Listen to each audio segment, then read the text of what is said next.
ادارے ہیں ان کی مداخلت ہو، ایک سیدھا سادہ بالکل فیئر اینڈ صاف شفاف الیکشن ہو جائے، اور عوامی قیادت،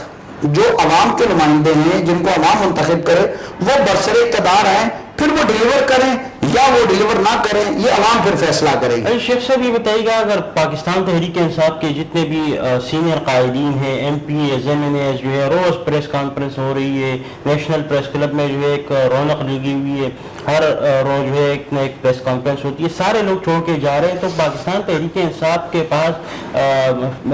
جو لوگ ہیں وہ موجود ہے تاکہ پھر الیکشنز جب یہ لوگ چاہ رہے ہیں تو الیکشن میں تو کوئی نہ کوئی ان کو کھڑا کرنا پڑے گا نا۔ لیکن میری ذاتی رائے میں کوئی بھی پارٹی کا جو لیڈر ہوتا ہے نا وہ ورکر سے بنتا ہے، جب ورکر میچور ہو جاتا ہے تو پھر وہ لیڈر کے رتبے پہ آ جاتا ہے۔ جو موجودہ صورتحال ہے اس میں یہ جتنے بھی رہنما ہیں، اگر آپ ان کو دیکھا جائے تو یہ پیراشوٹر ہے، they are not workers, they are not pioneers. جو پاکستان تحریک انصاف کے بنیادی جو ممبرز تھے آج بھی وہ کنارے پر ہیں، اور یہ وہ لوگ ہیں جو پیسے کے بل بوتے پہ، جو اپنی وابستگی کے بل بوتے پہ یا خان صاحب کی پسند اور ناپسند کے بل بوتے پہ وہ آگے آ گئے، اور انہوں نے جو ہے وزارتیں بھی لی، انہوں نے عہدے بھی لیے۔ جو عوامی جو ورکر تھے جنہوں نے تحریک انصاف میں مرکزی کردار ادا کیا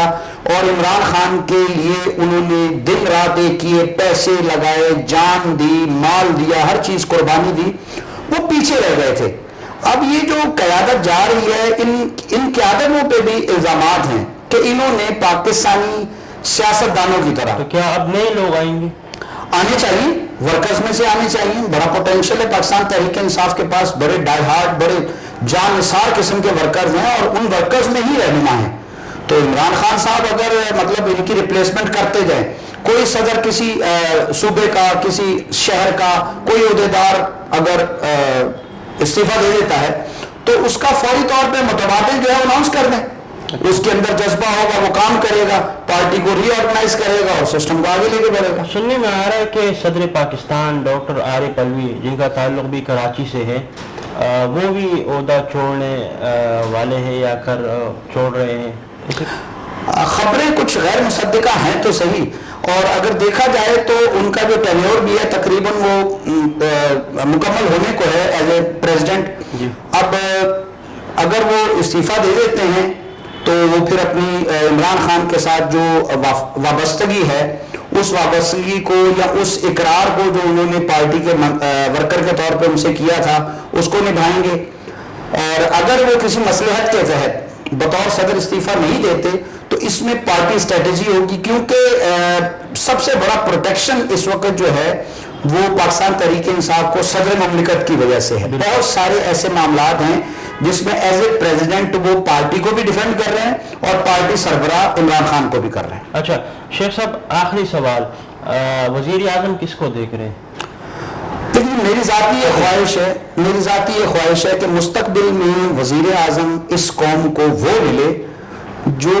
قوم کا وزیر اعظم کہلائے، نہ کہ وہ اسٹیبلشمنٹ کا وزیر اعظم کہے، نہ متحدہ عرب امارات کی یا امریکہ کی شے یا چائنا کی شے یا ایران کی شے، جو ہمارے جن کے نام آتے ہیں کہ جی پرو امریکن ہیں، پرو اسٹیبلشمنٹ ہے۔ تو ایک عوامی نمائندہ، میری ذاتی خواہش ہے جو مجھے موجودہ قیادت میں، اگر آپ نام لیں زرداری صاحب کا، زرداری صاحب کے اوپر جتنے الزامات ہیں تاریخ جانتی ہے، شریف فیملی میں نواز شریف صاحب ہیں، شہباز شریف صاحب ہیں، تاریخ گواہ ہے کہ کیسز نیب بناتی ہے اور پھر کیسز جو ہیں ختم ہو جاتے ہیں۔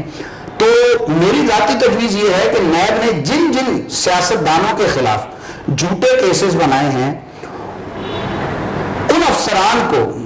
انہی دفعات کے تحت ٹرائل کیا جائے، کیونکہ انہوں نے قوم کا بڑا کثیر سرمایہ جو ہے وہ ان کی تحقیقات پر، کیس بنانے پر اور ان پہ خرچ کیا ہے۔ تو وزیر اعظم کی جہاں تک بات ہے، ہمیں وزیر اعظم وہ چاہیے